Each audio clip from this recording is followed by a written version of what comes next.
very data rich and data intensive, and we need to be able to put it into practice in the IT systems of whichever company you will work. Railways as such is a very rich area for application of OR methodologies.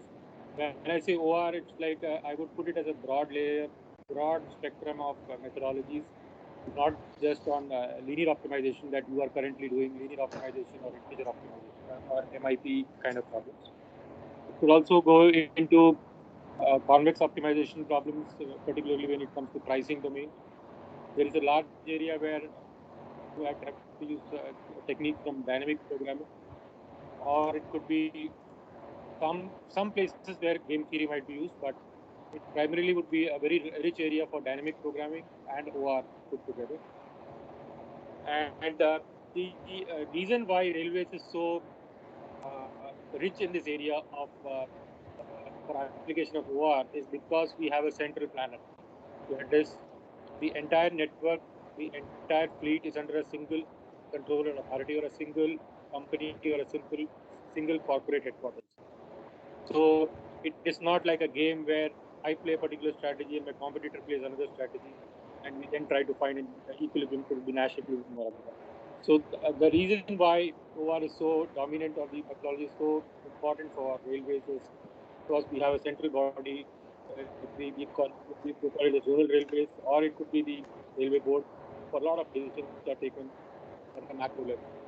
This you can contrast with road sector, where it's primarily agent based. So, for example, when I drive a car, I decide at what time I want to leave for my office or what time I want to go for shopping. And each agent, an agent is a decision maker. So each agent takes his or own decision, and then we look at a more of an aggregate kind of equilibrium decision because it's all probabilistic kind of decisions that are made. So we will look at more of stochastic traffic equilibrium kind of studies when you go for more of the road sector. Whereas in the railway sector, you will find more of scheduling and OR kind of problems. So that's the reason why OR as a topic is very important for me. The second thing which I would like to state very clear, which is very important is you have both a planning horizon and a real-time decision. At the planning horizon, we work more on expectations, maybe on expected demand, expected travel time. But what we envisage as expected demand might not be what we realize. So the demand as such is a random variable. So whenever we look at OR problems, at least at the undergraduate level, we look at it as a more deterministic problem. But as when we go for more of real-time scheduling, it becomes more dynamic or online learning kind of a problem for which the methodology is slightly different. So we have both dimensions of operations. One is the planning horizon, and the second is the real-time operations horizon, where a lot of failure. Sometimes there could be a fog, there could be what you call a flood, or there could be some kind of asset failure like a rail fracture on the track, due to which the trains get delayed and you need to reschedule them. So a lot of methodologies, probably from control theory and other domains like dynamic programming, will come into picture for online learning.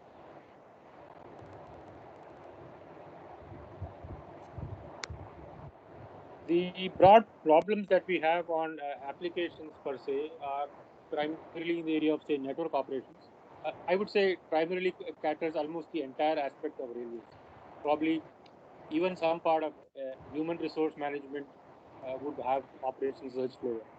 Like if you want to do people to work in shifts, even that would have a scheduling problem because people do keep on going on leave. You want to do some rostering, you will have who are there. So we have network operations where we have traffic management, where we can do where to overtake the trains, overtake each other, or where they will meet, because if it's a single line section, only one train can go on the track at a time. So where do we do what is called a crossing of two trains which are coming in conflicting in opposing directions? So real-time traffic management would be one area where OR is used. That more in the domain of scheduling problems, job shop scheduling problems, or combinatorial optimization problems. We could have routing problems, which is more of the network flow domain, which I am told that you've done all of you have done network flow problems. So there could be routing problems that could come about. Some of the routes are congested because every segment of the rail network has a certain capacity. And if the capacity is, you try to push too many trains more than the capacity, then you end up congesting the section, and there could be increase in travel time. So you take a route, reroute, or go through a longer route, not necessarily the shorter route, shortest route. And there could be things like scheduling or preparing timetables for railway trains, and that would require more of simulation optimization, because you cannot probably model it in very abstract terms. You will, and probably the entire network could be NP hard to solve as a scheduling problem. So, and because there are multiple constraints that need to be taken into account, so you end up doing some kind of heuristics and also simulation to decide what kind of passenger schedules you should make. So on each of them, actually, Indian Railways is working now. On the network and operations on traffic management and routing, we have engaged a vendor actually. We are not doing it on our own. We have a vendor who specializes in OR kind of problems for airlines and railroads across the world, and also trucking.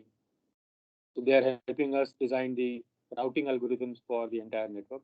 Right now, it's in a pilot stage. On the scheduling side, on the timetable, we completed a very big, large exercise of around 8 to 10 months with the group in IIT Bombay, which have developed a simulator for timetabling and also freight train scheduling. So uh, Professor Narayan from Raj Group, he is actively the wide interest in railways. So we use their software to design timetables, which probably would see the light of the day whenever a new timetable is rolled out after the COVID period is over. Then the second is on assignment of assets. It could be manpower assets, it could be rolling stock assets, it could be other like coaches or wagons. Again, at the planning horizon, OR plays a big role. We have an OR driven software for crew management or designing efficient crew links. I'll talk about the concept of links of assets in the next slide. So what we have is like a driver goes, or a pilot, what we call loco pilot, as we call it in now. He takes a train, say from Howrah to on the Howrah Rajdhani. Say the first stop is at Asansol. So say from Howrah to Asansol, there will be a loco pilot driving the Howrah Rajdhani. And on the return, he might be driving.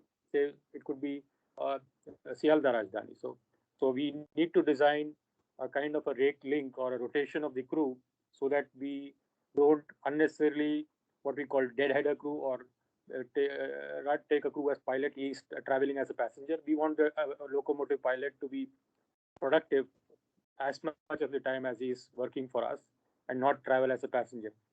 So this kind of rostering problems are very common in ship crew scheduling. It is common in airline scheduling.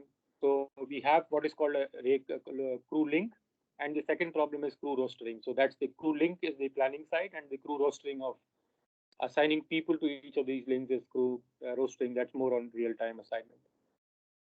The second is on locomotive management. Similar to Kulu, we have locomotives. Say the Howrah, again the same Howrah Delhi Rajdhani will go to, say right now it runs through right up to Delhi, but in earlier time it would probably change locomotive at say Mughal Sarai, what is right now called Pandit Deen Dayal Upadhyay terminal, and then on the return it will take some other train. So for example, if you are in an electric territory and you want to go into a diesel territory where there is no overhead electric traction, then the electric locomotive cannot go into the diesel traction.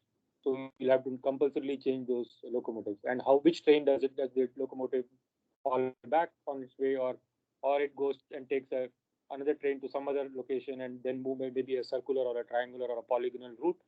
That is something, it's called locomotive link management. That is again has a lot of combinatorial optimization or integer programming kind of flavor. The same kind of flavor in airlines is also with airline aircraft rotation. So, for example, a flight coming from Chennai to Calcutta in the morning could go as from Calcutta to Patna, and from Patna it will go right towards Bombay, and then probably reach Hyderabad, and then probably back to Chennai for the nighttime halt. So it's called vehicle rotation or aircraft rotation. So similar is a rotation problem in locomotives, and the similar problem we could do in passenger trains as well, like this the coaches that you see on a say on a Mumbai to Delhi Rajdhani. What goes together before it comes for maintenance, it also goes back as August Kranti Rajdhani. So two trains share the same set of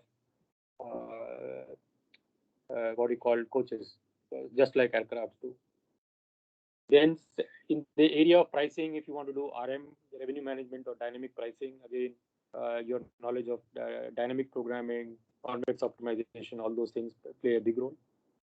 And inventory management is again another broad area where it's also closely aligned with revenue management. The kind of methodologies that you have or the problems that you solve are quite similar, but again, it has got its own flavor. So, how do you do, say, kind of warehouse management? How do you ensure that you are unnecessarily don't overstock of your materials? How do you balance your materials wherever there is a surplus to other areas? Again, these are areas where OR has a big role. Any questions so far? Okay. So, for example, the asset rotation or passenger locomotive reclaim, say, for example, this is a train from Dadar to Chennai. MS is Chennai Egmore. This is actually going to Chennai Central. So, there is a train 12163, it's an overnighter. It goes to Chennai. It's maintained at Mumbai, Dadar terminus. And after it reaches there after 24 hours, it is not coming back as Chennai to Dadar. It becomes another train service to Salem. So it goes from Chennai to Salem, and from Salem it comes back to Chennai, and only on the third day it comes back to Dadar. So we can maintain the train, say, after 4,500 kilometers or so. We don't need to maintain the train after every trip because we can guarantee the safety of that particular coach for 4,500 kilometers or whatever number of days we have. So these kind of sets, or you all have done knapsack problem. So you have to, in a basket, you have to put all these kind of trains, set partitioning problem where you have these trains or train services and these rakes which cannot exceed their distances or time, and you have to make a feasible and maybe a more optimal least number of coaches or fixed infrastructure that you, or rolling stock infrastructure that you need to run the entire services. So, for example, in the airlines, they would like to maximize the number of services that can be run with the same aircraft. So that is something Indigo is very good at. So those are all backed by big OR kind of algorithms. Now coming to the freight services, because my topic today I am going to talk on more on the freight side, is on freight services. So just a very broad and a very macro level overview of what freight services is compared to passenger services, which most of you might have traveled sometime or the other, is that freight services are more chartered services. That is, a shipper or whosoever wants to dispatch goods requisitions a train at that particular point in time. So it's more of chartering rather than scheduled services. We don't run a train, say, from Dhanbad to Delhi every day. As and when it is required, say, from the coal fields of Dhanbad area to, say, the powerhouses near Delhi, we will dispatch trains based on what NTPC or Coal India requires. So it's more of chartered services. Similarly, when we look at freight on specifically on Indian Railways, we don't sell one particular wagon. Most of our trains are actually a full set of complement of 40 to 50 wagons, each carrying around 60 tons. So a rake carries around anywhere between 3,000 to 4,000 tons of cargo in one particular train. Unlike what you will have in the American railroads, where most of the traffic is for specific wagons or one particular wagon. So they have, just like post offices do sorting, they have wagon sorting yards, as they call it, where they keep sorting their wagons and forming loads for different destinations. So that's again a big area of operations research that is very active in American railroads. The third is like what the problem is. Yes. Any questions? Yes, I have one. So Yes. for these freight services, so mostly the scheduling is basically on demand, right? I mean, whenever that demand is there at a particular station, then you schedule some freight train there, right? Yes. We need to assign a freight train as and when we have a Yes. demand, and therefore we have a very daily kind of real-time operations going on in freight services in Indian Railways. I mean, do you find any scope of planning here? I mean, or what are the kind of problems you face because of these on-demand schedule? Yeah, so the problems are all galore because freight, unfortunately, because and it's rightly so. I shouldn't say unfortunately. is that it gets the residual capacity of track, it gets the residual capacity of locomotives, it gets the residual capacity of crew, because I can never allow a passenger train to wait for, like en route, if a locomotive fails, I have to provide another alternative locomotive even by detaching a locomotive from a existing freight train. So freight trains are face frequent challenges because there is a demand fluctuation, there could be capacity constraints, there could be shortages of locomotives, there could be shortages of parts, as we call it on the network, there could be shortages of crew, and these are day-to-day challenges that we face. Even delays, for example, if there is an asset failure, a rail fracture, or a signaling failure en route, the passenger train, even if it gets detained, if it misses its schedule, we have to make sure that it recovers, and therefore all the freight trains have to wait. So all the disruption recovery, everything falls on the freight. So there are a lot of challenges. That's also one of the reasons, other than the demand, which is uncertain. The operations also faces a lot of uncertainty. Therefore, it's a kind of real-time kind of, or every 3-4 hours, somebody is monitoring, and we have a full team of people monitoring the freight around.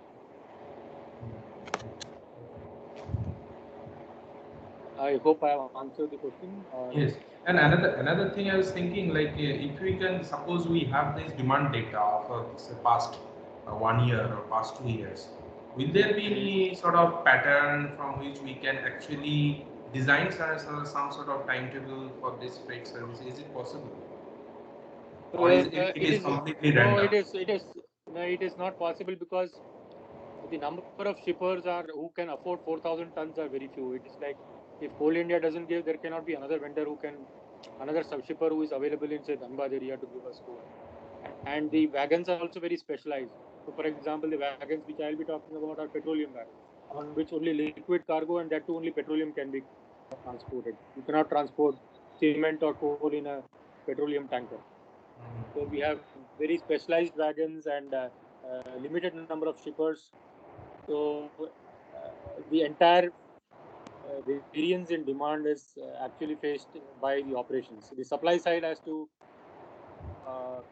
what you call take the shock of demand fluctuation. So pricing as a concept, you can play with pricing to increase the freight rates if demand shoots up. But beyond a certain point in time, you need also to be quite dynamic in your routing and assignment problems. Okay, thank you. Yeah. Because a lot of it is related to weather. Tomorrow, say today, food grain is bumper harvest in Punjab. The next year, it might not be. There could be wheat moving from some other part of the country. So you're not able to predict on a traditional way that, okay, this will go. And similarly, powerhouse, where coal is like 50% of rail traffic of cargo in on Indian railways, and it's across, even in the US, it's 50%. So if power demand fluctuates in a thermal powerhouse, which it does, because if there's a heat wave suddenly, or a cold wave, the power demand will shoot up. And if it's very reasonably good temperature, it's affected by weather and all these vagaries. So it's sometimes very difficult to project past year's data, but probably more of immediate past, like a week prior or 2 weeks prior, that data can probably be more useful.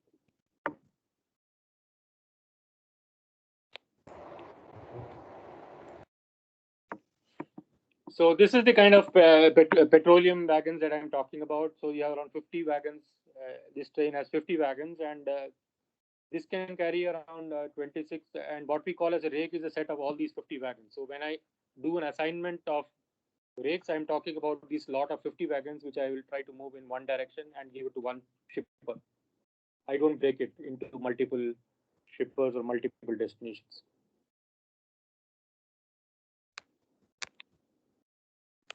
So an overview of the petroleum sector is like India's annual consumption varies between 200 to 220 tons. Last year was an aberration because of COVID.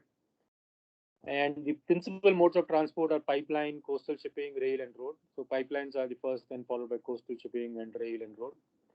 And the movement of products by rail is around 42 million tons. Around 25% of the traffic, on 20 to 25% moves by rail. And we earn around 7,000 crores of revenue by just this particular sector. and there are around 30 plus loading locations and 100 plus terminals at different parts of the country. For example, Haldia refinery near Kolkata will be one of the loading locations that we have. So this particular problem is quite amenable to an OR kind of scenario, but again, it cannot be just at the planning side. We need to be more dynamic. But the reason being, the petroleum fleet management is done at the central level in New Delhi itself for all the 200 rakes at railway zones. So we are Indian Railway split into, we have 16 zones that we have. Each zone takes its own fleet assignment decisions. The overall broad flows are decided by the railway board, but the individual assignment of these empty rakes to each of these loading terminals is decided by the zonal railways. But in the petroleum sector, it's done at the macro level. So again, that's the reason why we could attempt trying to build up a OR model for the all India level. So what we call as a demand is what in railway parlance called an intent. In an intent is basically supported by an advance payment of 50,000 rupees from the shipper that, okay, I want to transport a cargo of 2,600 kiloliters of petrol from point A to point B. So it could be one of these oil companies like Indian Oil, Bharat Petroleum, Hindustan Petroleum, or Reliance, or erstwhile SR. And so that's the kind of indents that we keep getting or demand on a dynamic basis based on the oil consumption downstream, and also the kind of tankage facility that is available at the depots where these rakes get unloaded. So all these determine the placement of demand. The second is, once the rake is and these sometimes come like 1 or 2 days before, most of the demands come 2 days before. At least a firm demand will come a couple of days earlier. So, but what happens is when I move a train from an unloading location, say for example, I loaded a rake near Hyderabad, and that normally comes from as far as say Manmad or near Bombay, the BPCL pipeline terminal, it will transport say to Hyderabad. But once the train is unloaded at Hyderabad, I need to decide which direction I would like the train to move. Should it go towards south, towards Chennai? Should it go towards north, towards Bhopal? Or should it again go westwards, towards Manmad? And each of these directions takes 5 days or 6 days for the train to reach those kind of destinations, because freight trains get the least priority. So their average speeds are lower than passenger trains. Whereas the demand is available probably a couple of days, only 1 or 2 days earlier. So we have to decide where to move the train. So there is a stochastic element of optimization, which is not covered in the current problem formulation that I'll be showing. So it's again like a taxi driver who drops off a passenger at a particular residence. He cannot stay there till he gets a booking on a phone that, okay, come here.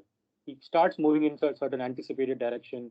Okay, this is where the traffic is likely to be. Let me start moving in that direction. And as and when I get a firm order, maybe an hour or like half an hour, 20 minutes later, I will then zoom into that house where I want to pick another order. The challenges in petroleum is that there are multiple products and there is a rake compatibility. For example, a rake previously loaded with diesel cannot carry aviation turbine fuel or jet fuel, as it is called. Because it can adulterate the quality, or it can have, because the sulfur content and other kind of impurities are more in diesel, so they don't want it to maintain. They want to maintain those quality standards. So we need to have certain rake compatibility of these products. So, for example, you might have a very highly viscous black oil, as we call, or base oil, that cannot carry diesel or petrol or jet fuel or kerosene. So there are very distinct, even though the wagon from outside looks the same, these wagons are also segregated. Some of these wagons also carry vegetable oil, but they are absolutely segregated in the sense they are at the time of manufacturing, and as soon as the wagon is inducted, we segregate those rakes for vegetable oil, because you cannot have a rake which was previously loaded with petroleum carrying vegetable oil. Second is we need to maintain these rakes at certain locations, because that location has the inventory of spare parts for these kind of wagons. And there are some specified locations where these rakes can be maintained, because there are a lot of safety features, both from a railway perspective, like wheels and all those kind of bearings and all those things, but also safety features with respect to carrying an inflammable or a dangerous commodity like petroleum. Then there are terminal capacities which need to be taken into account. At each terminal, probably they can unload only one rake a day. We cannot push in two rakes when the capacity is only one. That will happen in all shipping areas. Also, ports also face the same problem. Then there is an uncertainty environment in demand, and the process is repetitive in the sense every day we have to take stock of what is the information that we have received about the current state of information, current state of rakes, and then we take another round of decision making to reroute the trains. And as I mentioned, passenger traffics get higher priority, so there is an uncertainty in the travel time also. So in the first cut-off model that we developed, we didn't look at any of these. We simplified the model. So when anytime you attempt a practical problem, you start with a basic, like a very sanitized problem. Try to see its order complexity, the kind of challenges, get a flavor of what kind of challenges you are facing in even modeling these constraints, because some of them these constraints can become non-linear. And as you are aware, simplex algorithm is an advantage because you're solving a linear problem, and you only go from one corner point to the other and search only the corner points of your constraint polygon.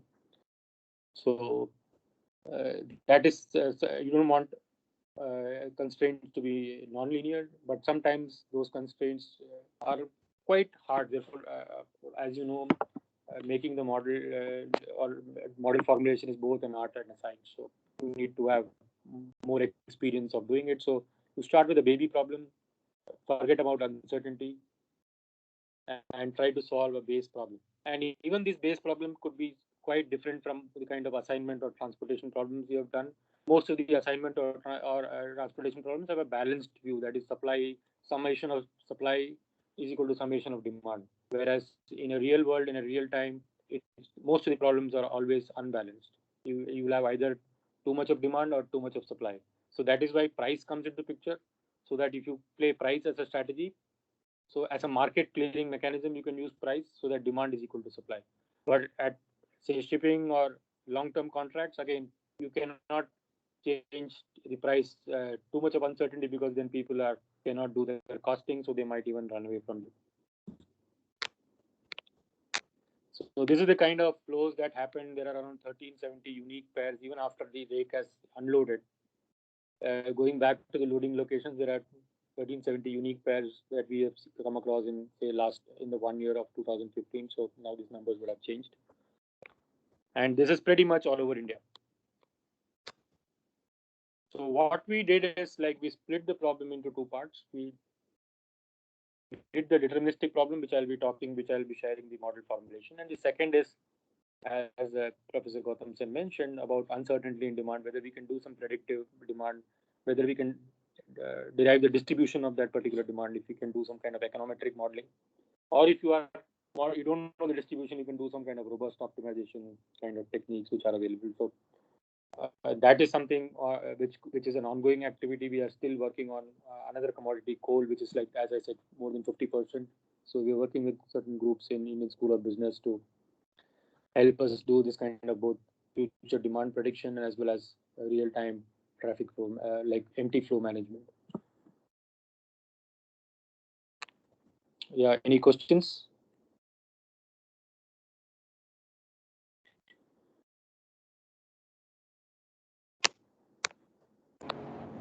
The students, do you have any question or not? No, sir, it's clear, sir. Any other? Ashutosh? It's clear. So when we look at the deterministic problem, we try to form a linear programming model, and normally in a linear programming model also, you don't have, say, a single objective. You have multiple objectives. Some of them at times are also conflicting. So you need to have, you either develop a weighted objective function or you decide that. And there is heavy amount of pre-processing. So be prepared when you start applying whatever you have learned in your course into practice. Be ready for a lot of data pre-processing and cleaning. And I'm sure most of you would have done a machine learning course, because that's the flavor of the last 5 years. So there is 60 to 70% of the time that you spend in model development and model formulation is in data cleaning and data acquisition. So get your data right.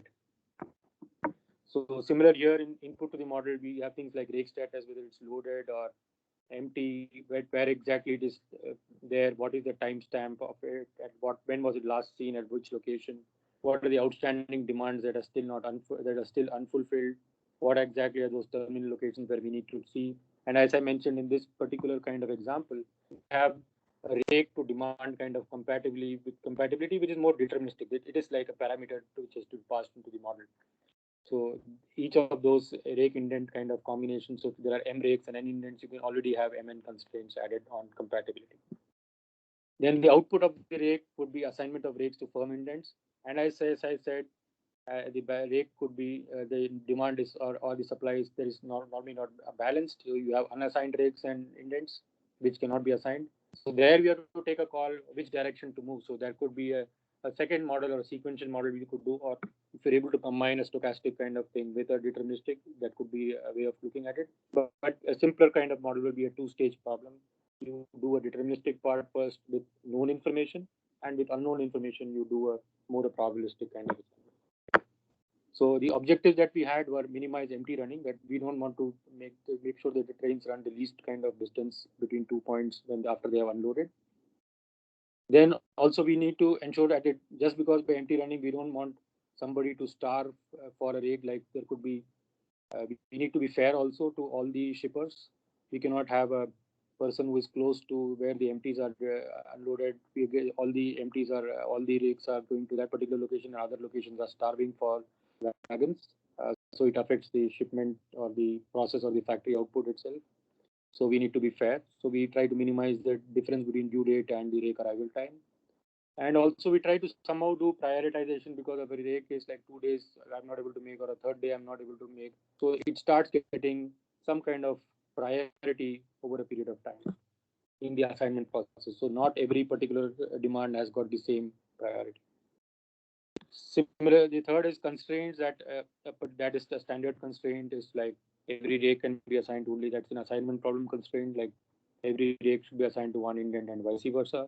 There are terminal capacity constraints and as I said, compatibility constraints. So as you would have done in your course, there are sets, parameters, variables, decision variables, and constraints and objective function. So there are certain set of entities that we have sets, like for example the rakes, which includes the rakes which are available, and also a dummy rake in case the rakes are insufficient to meet the current demand. So the all the demands will then become assigned to the dummy rake. So it becomes like a balanced problem. Similarly, for indents, you have an outstanding indent and a dummy indent. In case there are excess supply of rakes, you don't have enough demand. Most of the rakes will get assigned to the dummy indent, and then you decide whether the rakes needs to be parked at some location for a while, because there's not going to be enough demand in the future. Say in the monsoon season, the consumption of petroleum dips. So we do stable rakes or park rakes at multiple locations. So we need to take a decision whether to park it or not.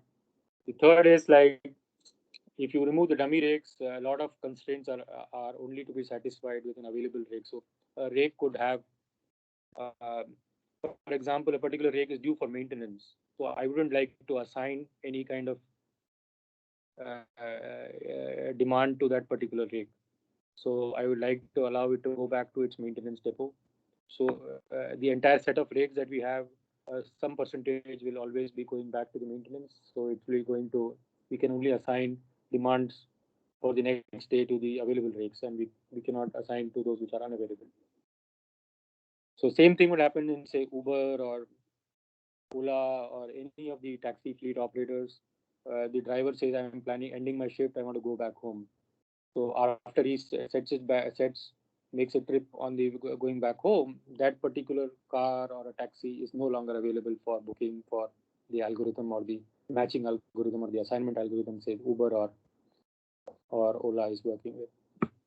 Then there are loading points, which are like where the rakes are loaded and unloaded. So these are standard data that we need to capture, similar to unloading points and base points. So for example, this is the kind of like on the left side is more of rakes.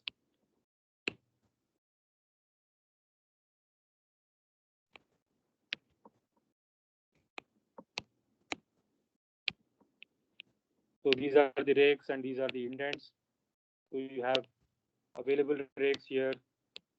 In this area, you have unavailable rakes, you have a dummy rake, and indents, you have an indent and a dummy indent. So that's primarily to do for more of balance. And you have to assign a decision variable is assignment of the rake, allocation of the rake of each rake R. This is set R, capital R, and this set is a capital I. And each rake gets assigned to one of the indents.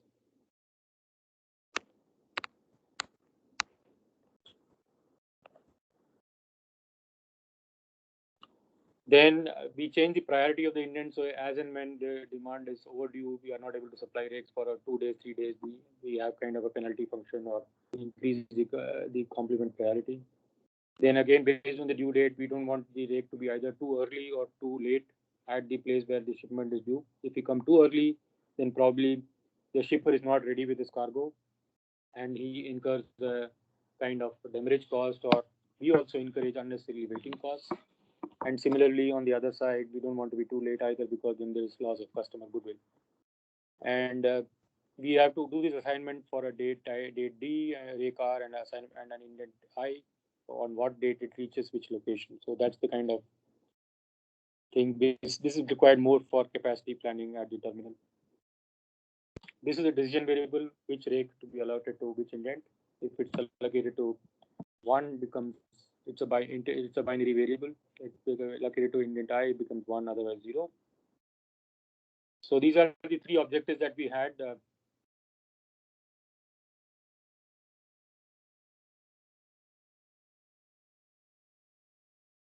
So there is a rake compatibility parameter constraint that we have, which is like one, if the rake can be loaded, rake R can be loaded in indent I.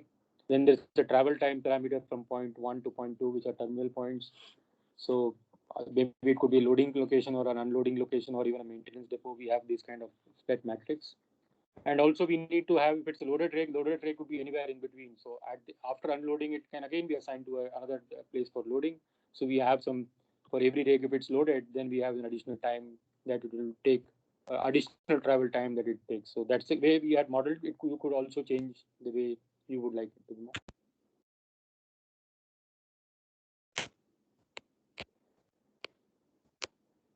Then there's an integer value terminal capacity for loading point for each of the loading points. And we also have kind of where exactly, if there are multiple indents at a loading location, then we would like to monitor that, because a shipper might not load more than, say, 1 or 2 cargoes per day, because his factory does not produce more than that. This is a decision variable which I've spoken about. So we have a minimization of empty time. So from point 1 to point, whatever the location of the rake are, to the location where the indent is, you compute the travel time, which is a sum of both empty travel time and also the loaded travel time, based on whether the rake is loaded or empty, multiplied by the allocation. So that's the kind of empty minimization, or the distance minimization, or the time minimization that we are doing. Then we have a constraint for minimizing the absolute difference between delivery time of rake and due date. So we don't want to be either too early or too late. So this is a non-linear constraint. You can always linearize it. And this is the kind of prioritize the old indent so that they don't get starved. So the complement priority of an indent changes every day based on whether how long the rake is overdue. And if the rake is not allocated anything, so the sum of allocation of RI will be 0. So we have a penalty term for this coming from this kind of old indents, because so that they get a priority. So we add all these objective functions, and we do a minimization. The constraints are standard constraints of an assignment problem. So whatever rakes are available, including the dummy indent, the allocation should be equal to 1. And for all the indents that are there, it can be coming only from allocated from an available rake, or if it's a dummy rake, the sum should be equal to 1. So these are standard assignment constraints that we'll have. And this is the kind of compatibility allocation. So if the rake R is not compatible to rake I, indent I, it will have a value 0. Therefore, automatically the decision variable for that particular allocation becomes 0. So this enforces the fact that if you cannot load jet fuel in a previous rake loaded with diesel, then the compatibility RI will be equal to 0. and that will force that particular rake not to be able to match that particular index. Similarly, and next is on the terminal loading capacity, we'll have constraints of each particular day and multiplied whether the rake is assigned to that particular location or not should be less than the terminal capacity for that particular loading point. So when you look at the size of the problem, we have around 200 rakes. Say indents are 50, the number of loading locations, say for example, are 50. We have a decision horizon of 7 days. Say for example, every day we run this program. The decision variables are around 10,000, and finally the total number of constraints over 10,600. So that's the kind of size of the problem that will go up. So you will be very common to see a million decision variables in a real world problem, or the constraints could be as big. So when you do advanced courses in optimization, you will be exposed to things like column generation kind of methodologies which work when you have so many of those constraints and decision variables. And we also need to be good at your system design, because you are the person, if you are working on an OR problem in a particular industry, you need to ensure your software programmers won't have an understanding of what you are doing. So you'll have to make the entire flow chart about how this particular processing will happen. So this is more of a logical diagram of how the model will get done. So a lot of pre-processing happens. So FOI is the Freight Operations Information System, where all the data resides of Indian Railways.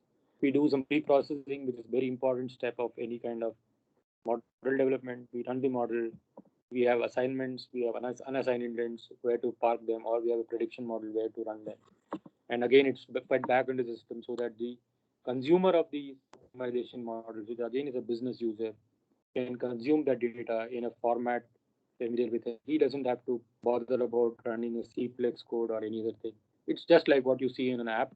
The Uber app is very similar, it's very simple, which anybody can use. He doesn't need to OR to use an Uber app.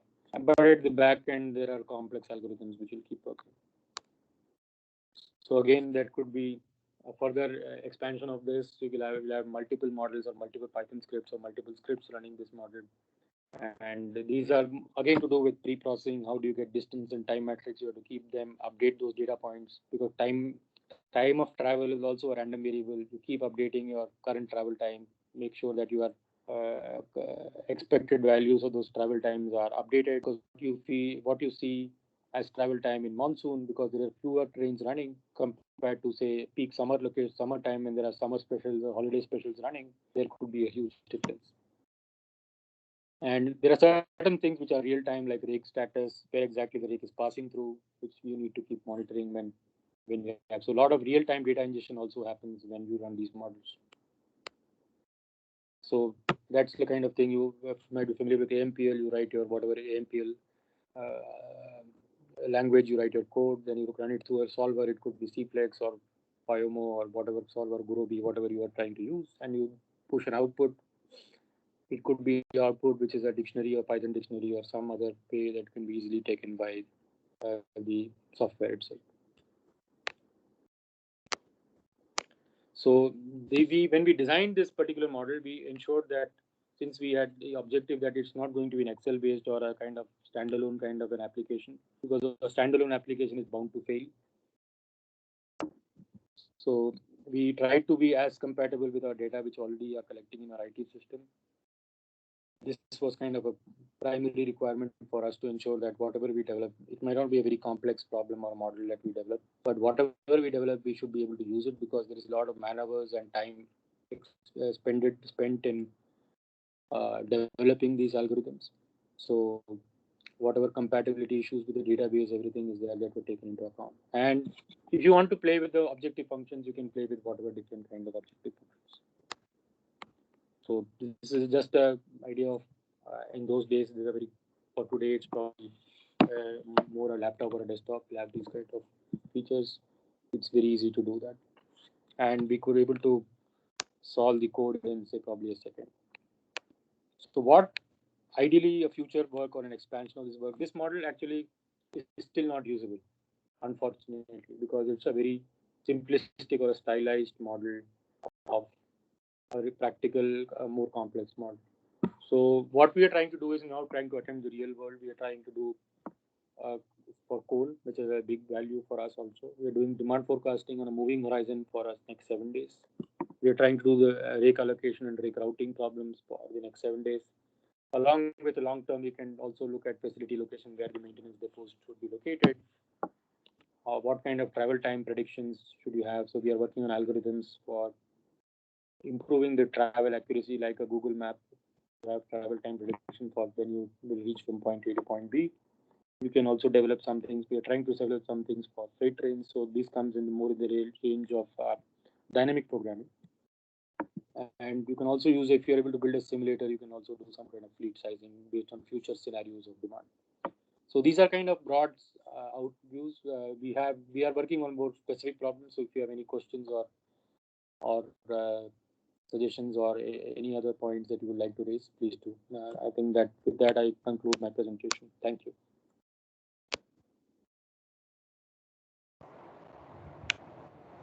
Thank you, Dr. Gopalakrishnan. So the students, you may now ask anything you want, any question, comment, suggestion. Hello, am I audible? Yes. Yes, you are. Yes. Yeah. So I just wanted to ask this. So, like, just in general, operations research algorithms and all, they are like, I'm from a computer science perspective, these algorithms are optimal, but they can take a lot of time to compute. Like, because time complexity wise these can go exponential, but we have some approximation algorithms which are polynomial time running. They might be near optimal. Like, say if you're using knapsack problem, you have something called ptas, which is very near, like it's almost optimal but not optimal.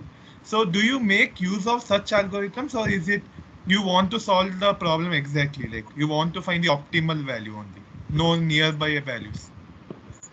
Yeah, so a good question. So from an academic perspective, yes, a lot of algorithms are available, but you should not, when you look at a practical dimension, when if you're applying, say, in the industry or whatever, wherever you take it forward, the best should not be an enemy of the good. So what we try to do is we should be first solving the business objective. There's a lot of effort that goes into developing these softwares and solutions.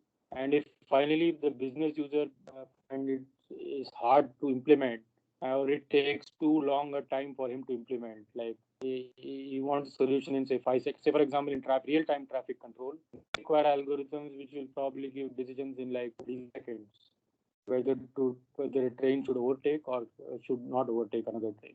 So in such situations, exact algorithms are not possible. You need to compute with heuristics, and heuristics are generally used in many problems, including what you mentioned for knapsack.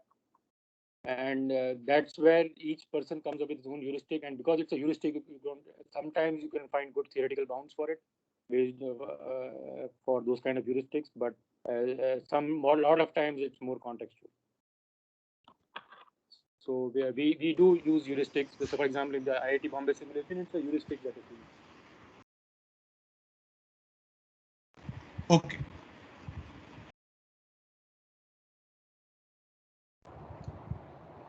Yes, any other question? The students?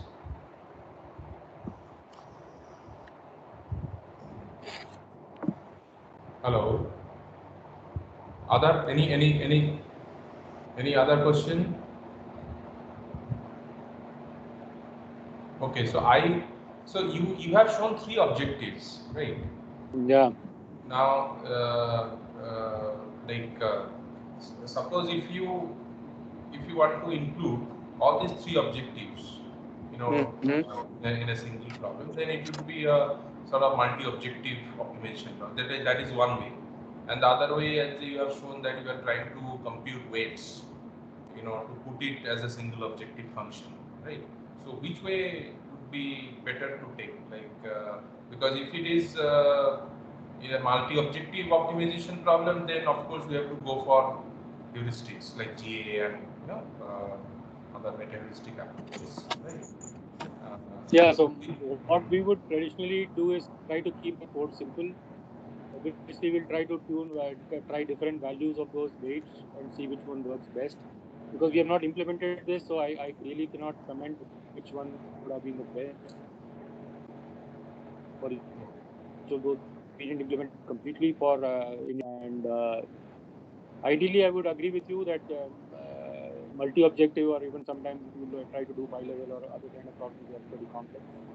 So we would try to rather go for more of heuristics or take it as a Lagrange multiplier or whatever. If we are able to have a constraint which is soft constraint, probably take it as Lagrange multiplier.